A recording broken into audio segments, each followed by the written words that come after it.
पहले हमारे देश में सेना से जुड़े संसाधनों के लिए ये मान लिया गया था कि हमें जो कुछ भी मिलेगा विदेशों से ही मिलेगा। हमें टेक्नोलॉजी के मामले में झुकना पड़ता था, ज्यादा पैसे खर्च करने पड़ते थे। नए हथियार, नए उपकरण खरीदने होते थे तो प्रक्रिया सालों साल चलती रहती थी। यानी एक अफसर फाइल शुरू करें, वो रिटायर हो जाए, तब तक भी चीज नहीं पहुंचती थी। ऐसा ही कालखंड था। नतीजा ये कि जरूरत के समय हथियार फिर आपाधापी में खरीदे जाते थे। यहां तक कि स्पेयर पार्ट्स के लिए भी हम दूसरे देशों पर निर्भर रहते थे। साथियों, डिफेंस सेक्टर में आत्मनिर्भरता का संकल्प उन पुरानी स्थितियों को बदलने का एक सशक्त मार्ग है। देश के रक्षा खर्च के लिए जो बजट होता है, अब उसका करीब 65% देश के भीतर ही खरीदी पर खर्च हो रहा है। हमारे देश ये सब कर सकता है, करके दिखाया है। एक अभूतपूर्व कदम उठाते हुए अब भारत ने यह भी तय किया है कि 200 से ज्यादा साजो सामान और उपकरण अब देश के भीतर ही खरीदे जाएंगे। आत्मनिर्भर भारत का यही तो संकल्प है। अगले कुछ महीनों में इसमें और सामान जुड़ने वाले हैं। देश को आत्मनिर्भर बनाने वाली ये पॉजिटिव लिस्ट और लंबी हो जाएगी। इससे देश का डिफेंस सेक्टर मजबूत होगा, नए नए हथियारों उपकरणों के निर्माण के लिए निवेश बढ़ेगा। साथियों, आज हमारे देश के भीतर अर्जुन टैंक बन रहे हैं, तेजस जैसे अत्याधुनिक लाइट कॉम्पैक्ट एयरक्राफ्ट बन रहे हैं। अभी विजयादशमी के दिन 7 नई डिफेंस कंपनियों को भी राष्ट्र को समर्पित किया गया है।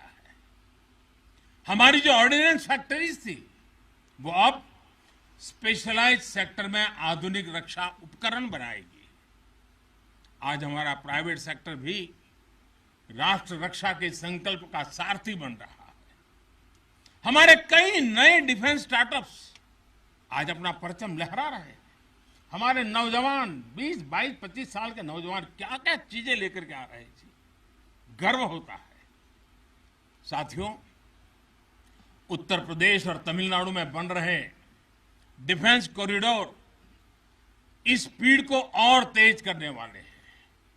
ये सारे कदम जो आज हम उठा रहे हैं, वो भारत के सामर्थ्य के साथ साथ डिफेंस एक्सपोर्टर के रूप में हमारी पहचान को भी सशक्त करने वाले हैं। साथियों, हमारे शास्त्रों में कहा गया है, को अति भारः समर्था नाम, यानी जो समर्थ होता है उसके लिए अति भार मायने नहीं रखता। वो सहज ही अपने संकल्पों को सिद्ध करता है। इसलिए आज हमें बदलती दुनिया, युद्ध के बदलते स्वरूप के अनुसार ही अपनी सैन्य शक्ति को भी बढ़ाना है, उसको नए ताकत के साथ ढालना भी है। हमें अपनी तैयारियों को दुनिया में हो रहे इस तेज परिवर्तन के अनुकूल ही ढालना ही होगा। हमें मालूम है किसी समय हाथी घोड़े पर लड़ाइयां होती थी। अब कोई सोच नहीं सकता हाथी घोड़े की लड़ाई, रूप बदल गया। पहले शायद युद्ध के रूप बदलने में दशकों लग जाते होंगे, शताब्दियां लग जाती होगी। आज तो सुबह एक तरीका होगा तो शाम को दूसरा तरीका होगा लड़ाई का। इतनी तेजी से टेक्नोलॉजी अपनी जगह बना रही है। आज की युद्ध कला सिर्फ ऑपरेशंस के तौर तरीकों तक ही सीमित नहीं है। आज अलग अलग पहलुओं में बेहतर तालमेल, टेक्नोलॉजी और हाइब्रिड टैक्टिक्स का उपयोग बहुत बड़ा फर्क डाल सकता है। संगठित नेतृत्व एक्शन में बेहतर समन्वय आज बहुत जरूरी है। इसलिए बीते समय से हर स्तर पर लगातार रिफॉर्म्स किए जा रहे हैं। चीफ ऑफ डिफेंस स्टाफ की नियुक्ति हो या डिपार्टमेंट ऑफ मिलिट्री अफेयर्स का गठन, ये हमारी सैन्य शक्ति को बदलते समय के साथ कदम ताल करने में अहम रोल निभा रहे हैं।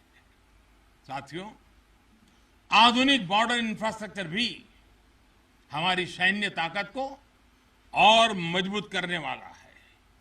सीमावर्ती इलाकों की कनेक्टिविटी को लेकर पहले कैसे काम होता था, ये आज देश के लोग, आप सभी भली भांति जानते हैं।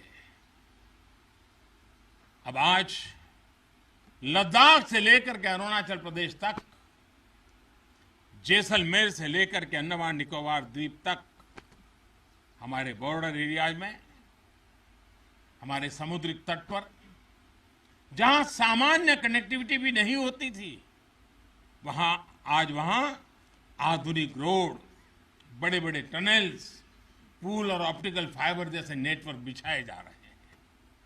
इससे हमारी डिप्लॉयमेंट कैपेबिलिटी में तो भूतपूर्व सुधार हुआ ही है। सैनिकों को भी अब बहुत अधिक सुविधा हो रही है।